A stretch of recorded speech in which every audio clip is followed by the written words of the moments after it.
Ciao amici dal Fabio di Scuola di Milanese Cabaret Milano 2000.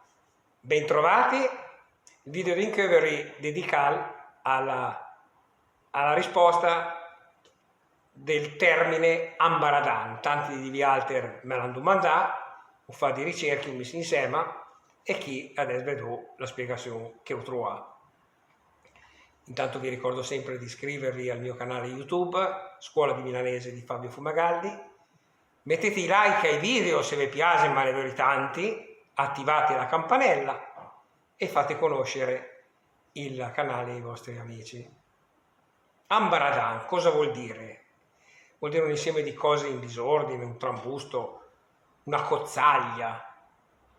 Probabilmente questo termine ha una doppia derivazione. Si diceva Rabadan per indicare confusione.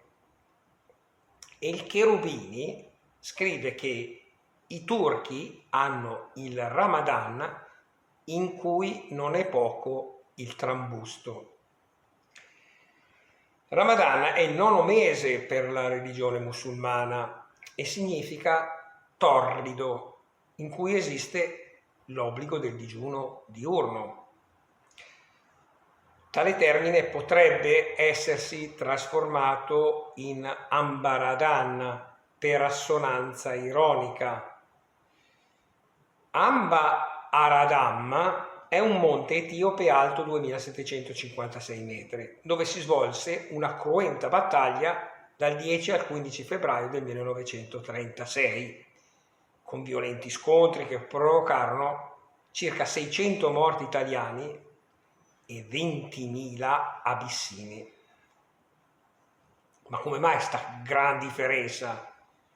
Semplice, e lo spiega Angelo Del Boca e dice: il generale Pietro Badoglio fece sparare 1367 bombe di artiglieria caricate ad arsine.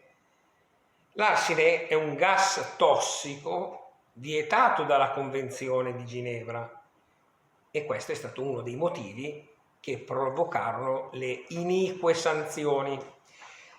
Quando le truppe italiane occuparono la zona, trovarono malamente accatastati ingenti quantitativi di armi e materiali, tra cui le insegne di Ras Mulghietà. Da qui la trasformazione di Rabadan in Ambaradan. Ciao amici, dal Fabio, iscrivetevi al canale e alla prossima. Ciao gente!